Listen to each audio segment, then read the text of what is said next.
Hello guys, and welcome back once again to our channel. The name is Gifty. I am Akofa. Well, so we started a series about the difficulties or the factors that result in the failure of marriages. What are those factors that account for the high rate of divorce that we are seeing nowadays, both in Africa and outside of Africa? You want to know? Stick with us. Let's get into it. On this first series, we are giving you 3 reasons why marriages fail. The very first one that we'll talk about today is whom you marry. Yeah. So basically, who are you marrying? So in this area of who you marry, a lot of people go into marriages, some because of desperation, some because family says married, and other times for us women, we just tend to pick the wrong person. Okay. But then the concept of who you marry, if let's say that when we take all the other things that we'll talk about in this particular series, put them together, there is something that you can do about them. As our vice president will say, once the fundamentals are wrong, the exchange rate will expose you. The same principle apply in marriage. Yeah. So once the fundamental is wrong, divorce will expose you. Yeah. And that has to do with who you are married to. Yeah. Picking the wrong person. Because every other decision that you're going to be making in the future basically lies on who you are marrying. Yeah, you're right. How does the two of you communicate, response to each other? Yeah. You know, is there a measuring point? So sometimes couples fight and you're asking yourself, why do you pick off? Probably a movie date. You both like watching movies. Yeah. So you put in a movie and then you see him come and sit by you, and then communication starts again. Maybe it's food. He likes eating, you like eating. Yeah. You Like see foodie. food, and then he come, and then you come back, and then you eat. Maybe it's about the individual differences, you know, the behavioral differences. But once you get that wrong in terms of not marrying the right person, then it means that your marriage will fall apart. You know, I remember this guy who was interested in me. Every time I reflect on my life, I ask myself where I would have been if I gave in to his proposal. Yeah. So he was so possessive. This guy was so possessive. He didn't even want me to befriend Gifty here. And there was this time our former boss had his 50th birthday and we were invited. Guess what? He found his way into the party. And before we even got to the party, this gentleman did something that Gifty here cried. That was the first time I saw Gifty crying because of me. And you know what? Who you get married to is very, very important. Very Ladies, important. let's not rush into marriage. Never rush into marriage. Take your time. Never disregard the red flags. You know, the red flags exist. For a reason. They are real. It's not an illusion. It is real. It is not a concept that has been, it's not a brand that is being pushed onto people. It exists in marriage. It exists. And then before the marriage, it's all glary. But a lot of the times, we just refuse to see. We just refuse to see. The compatibility issues are there. You can see that this guy, no, or this lady, no. You know who saved me from this relationship? His mother. His mother said, you know what? You guys don't go on with this relationship. Separate.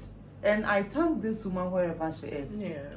She realized that no, this relationship was going to the wrong direction. And she pulled me out of it. And I thank her.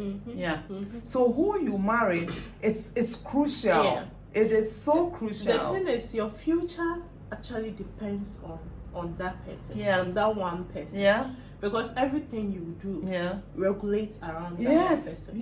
Whether you get the chance to develop your career, it's all around this particular individual. The kind of training you have for your children, the difficulties of not having children.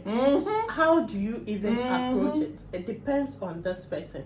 How does he allow you to associate with your family, with the extended, society as a whole. Toxic it depends on this I'm just person. remembering so many things. Yeah.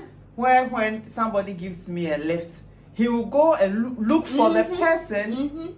And want the person demonic. never to ever come near. Yes. The obsession, the fact that this particular individual, I need to control her, and put her under.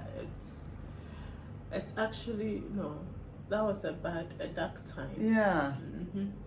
That was a dark time. So I am very particular about who you marry, because that seals the basis. Yeah. Every other thing can be worked on.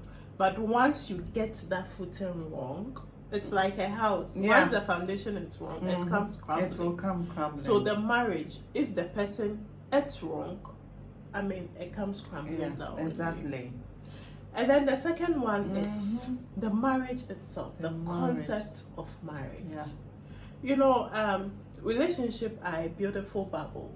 Of course. So if your relationship, if you are struggling in your relationship, don't move to the next step. And crying in your relationship, and don't get married. Yeah. It's a total waste. So relationship are supposed to be the sweet, the bubbly, the fairy tale. I want ice cream. You drop a message and things get done for you. Yeah. But there is a shift. These ones that a friend told me that someone came to visit them. The husband's mother came to visit them, and then she was like, the husband calls her name 10 times or 1,000,000 times a day. Okay. So the husband was calling, and she was like, "Oh, you're worrying me." Yeah. And then all she realized was that the mother-in-law started picking on that. She was like, "Oh, he's worrying you." But that was something that her husband did not see as wrong. Okay, yeah. But the other person that was there saw it as you're being disrespectful. Yeah. What do you mean by your husband is worrying you? So marriage gets couples to a space where they can't live their truth anymore. The man is expected to be the head. Yes. And then the woman is expected to be submit. Yeah. And then the playfulness goes out the window. Everything just goes out the window. You know what marriage counselors always, emphasize on? That when the kids come, the couples, husband and wife, should be the priority before the kids. But this is something that in Africa it's not the case. Even with me, sometimes I'm like, no, the kids first. Yeah. You can with sort all yourself, of us. But that shouldn't be it. So why are we not, following this basic concept? We never do. Yourselves first before the kids. We never do. So children come in, and all the discussions you would ever have, your plans, on the child. Yes. It's on the child. You take the back seats and everything is the money, the children, everything the children. In the night when you are retiring, the children. You don't even check on yourself. Nurture your relationship. That friendship that you had, you don't nurture it anymore. You don't. And now, do you know what annoys me? When couples call each other daddy and mommy. I'm not your mom. You are not my dad. Don't call me that. For me, I don't even do the daddy and mommy. So, my husband has a name. Don't call your husband daddy. The parents and don't call your wife mommy. Yeah, it's not. Get a romantic name. Come on, daddy, mommy. No. Yeah, it's not daddy. No. And people also call their husbands by their title. Yeah. Prof. Come on. It's not a business entity. You know what? He's not your employer. It doesn't We should shut down here. Yeah. So the last point has to do with making you a priority. Yes. Sometimes in marriage, what we normally hear is marriage is about the two of you. And then you never take time as individuals to nurture yourself, to ask yourself, what do you also want? That individuality, that space gets taken away. Yeah. Because I found that a lot of the time when people are divorced, we the women in particular, we start posting some pictures and we start saying that this part of my life is called loving myself, it's called being me, it's called empowering myself, and some stupid slogans, right? Yes. And I'm asking myself, so within the space of marriage, what were you doing what with were yourself? you doing? Because it just doesn't make sense. Majority of married couples, especially the women, we rather further the man's agenda. What about you? That's the problem. That is why often I've never seen any post where a man is celebrating his divorce, happily divorced. Because for them it's life as usual. It's life as usual. Well, but for women, it's not. We are now found something. Liberation. Kind of. No, be assertive in your marriage. It's not supposed to be. You need that space for you. Yeah. So it's not that, and you need to further your own agenda. You want to go to school, go to school. You want to start a business, start a business. Yeah. Whatever you want to do, do it. Do it. Right. And work hard, because everything boils down to money. Yeah. And communication. And sometimes too, as women, we are looking for someone to, as it were, pat us on the back and say that, go girl, go girl. No, you have to do that for yourself. Go be girl. Your own competition. You will have to do that for yourself. Nobody will come from anywhere and come and tell you that go on. No. You have to do that. I remember the thing with YouTube. I just told my husband that, well, I want to do that. Yeah. Because all that I know that I have to do is to give you information that this is what I want to do. But as to whether you're against it or you are for it, so you were informing him, not consulting him. So I'm telling you that I want to do it. Yeah. Whether it's okay with you or not, I am the one who wants to do this for me. There are moments in marriages where couples can consult, and there are moments where you are informing the person. So this I am doing for me. Yes. For my own mental whatever. Yes. So it's for me. Yeah. And women need to understand that there are decisions that you take that are solely for you. Yes. And even if the other person is not on board, there comes a time when what you do flourishes. Yes. And they will be proud of you. Yeah, go girl. Yeah. So there are things that you do. You know yourself best. You know where your mental whatever is. You know what capabilities you have. Yes. And how you want to project those.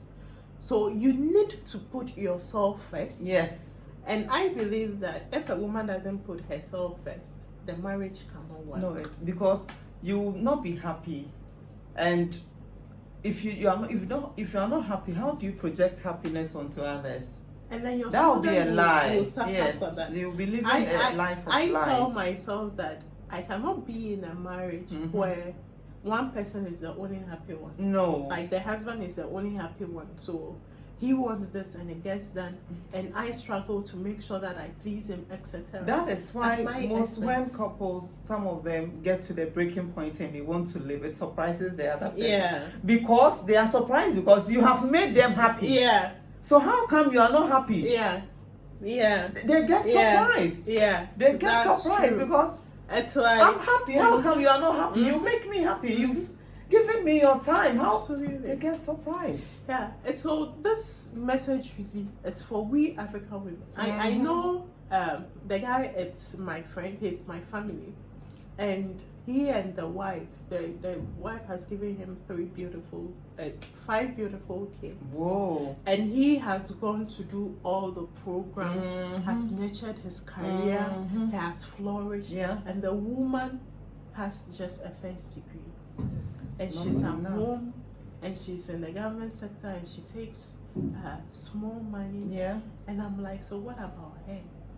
And then he says, oh, she's okay with putting everything on hold for him to flourish.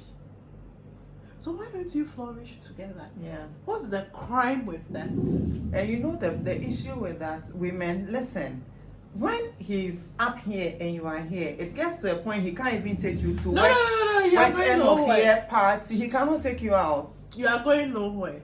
Because his friends are also at the same level when you are here, so you cannot sustain any intellectual conversation. He will tell you point blank that this conversation is how about the kids? So you will be home to take care of the kids while he goes there to flourish and make such friends. So it's important that we make ourselves priority, both male and female. Let's also not limit this discussion to school that you have first degree, the next step is a master's. No. She talked about YouTube video. Yeah. Venture into other business. Anything do something that will bring you fulfillment. Yes. Anything that will make you, the last time I was watching crocheting, and then I was like, when I was young, I was doing this. We were all doing it, and before I can't even do it again. I was doing crocheting. I'm like, okay, so the next time I go to Accra Central, I'll buy some of those things, and then I'll try my hands around it and see how it comes out. Because there were things that we were doing that brought us joy. And all of a sudden, those times when I get back from work, when we're living together, I could dance the night. Yes. Just playing loud music and dance. Nowadays, I'm not able to do any of that anymore. It's a shame. Just put in music and dance. I get back home so late, so I just dance, take my bath, and sleep. Yeah, it's true. So what happened to that girl? Then one day I get a divorce and I said, loving me, this place is me. And what is stopping you from dancing now? Exactly the point. We just tell ourselves that. So it comes with the marriage thing. Yeah. I'm married now, so I need to comport myself. Oh dear. I need not to do this. I need not to sad. do that. All for what? I'm sure even if I'm dancing, my husband will come and sit here, and be admiring you. Can you spin it? So those things are important that we do not forget who we are. Yeah. Anyway. Okay. So who you marry? Very important. The concepts of marriage, and the last one, making you a priority. Alright, I hope you've enjoyed this conversation. Leave us a note, leave us a comment. What do you think? Are African marriages designed to fail? So, this has been the Sassidios. We'll see you in the next one. Please do like and comment and subscribe. Right. See you in the next one. Bye.